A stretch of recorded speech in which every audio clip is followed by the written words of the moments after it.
Now, before I really even get into this passage, one thing I notice right away is it starts with the word despite.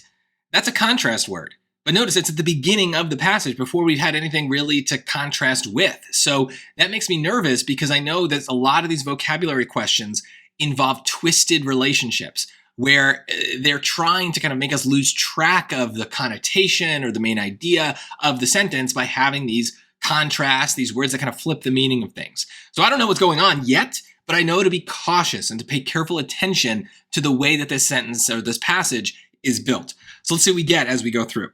So despite skepticism from colleagues, astronomer Justine Wakeman was far from, there's another one of those kind of twisty words, far from blank, that the Dempsey Space Telescope would eventually provide evidence of circumbinary exoplanets, that is, planets orbiting two stars at once. Wakeman was vindicated, that's a positive word, in 2000 with the confirmation that this thing was indeed an exoplanet in a system comprising a pulsar and a white dwarf star. So I'm going to start by trying to just keep track of the connotations here. So in the end, Wakeman is positive, right? She's vindicated. Something has been confirmed that she thought, right? So there's skepticism from colleagues, though. That's pretty negative to start things off. So despite skepticism, Wakeman was something positive, probably, that there be evidence, because then she's vindicated, meaning proven true, right? Actually, vindicate and confirm are very similar words. So she's proven right. So other people are skeptical, but Justine is not, right? But then if we think about the blank, we have to be careful here because far from is a negative idea. So we have this far from, which is negative. And then if we need to make this whole thing positive to match the positive, what we know kind of works with Wakeman, think about math here. Two negatives make a positive, meaning we need this word in the blank to also be negative so that those two negatives together make the positive idea that we need. It's confusing. That's the point, right? That they're doing this on purpose.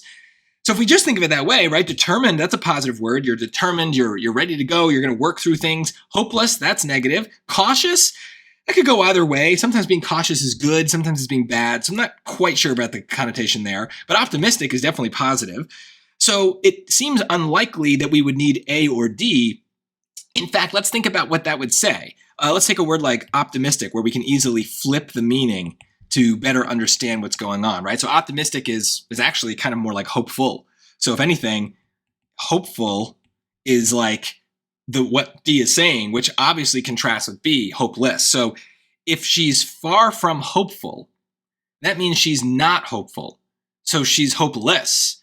So despite skepticism from colleagues, astronomer Justine Wakeman was hopeless that they would eventually find evidence. But then they found evidence and she was vindicated. So if she was hopeless, if she's like, no, there's no way they're going to find evidence, then first of all, why would the colleagues be skeptical? Why would that contrast with her feeling, right? They're skeptical, she's not. So maybe that's another way to put it, like she's not skeptical. But then later on, when she's vindicated, when she's proven right, if she was hopeless before, then now why would that be confirming what we thought before, right? Like, if anything, it contradicts if she's confirmed, if she's vindicated, that would be contradicting her hopelessness. So basically, my point is D and A don't make sense. They've got the wrong connotation. So Justine Wakeman was hopeless is what we want to say. Or, sorry, what we want to say is she was far from hopeless because she was hopeful, right? That's basically what this is going for. In fact, let me put it down here, right? The overall idea of that clause is that Justine Wakeman is hopeful that eventually they will find evidence of these kinds of planets, despite everyone else being skeptical that they will. But then she was later vindicated because she was proven right. They did find evidence of these things that everyone else thought they wouldn't find evidence of. So she's hopeful. She's hopeful that it's going to happen. But then the way the sentence is worded, far from is a negating phrase. So even though our overall idea is we want to say that she's hopeful, the way this stupid sentence is worded, we have to have a negative version of that because the two negatives together have to make hopeful. So basically what they're saying is when they're saying that she's far from hopeless, that really is saying that she's hopeful. And that's the main idea that we want to get across. What do you think? Does that make sense? This is confusing, right? This is how the SAT tries to make these questions harder, because look at these answer choices. None of them are really hard. Optimistic is maybe the hardest word there, but that's a word everyone should know. It's a common English word. So optimistic means you think things are going to work out for the best. Pessimistic means you think they're going to work out for the worst. So we could have put that in there too. She was far from pessimistic. That actually means hopeless. So I'm kind of confusing myself here with the way that these things are switching around. But we're not trying to say that she herself was pessimistic. She thought they would get this evidence.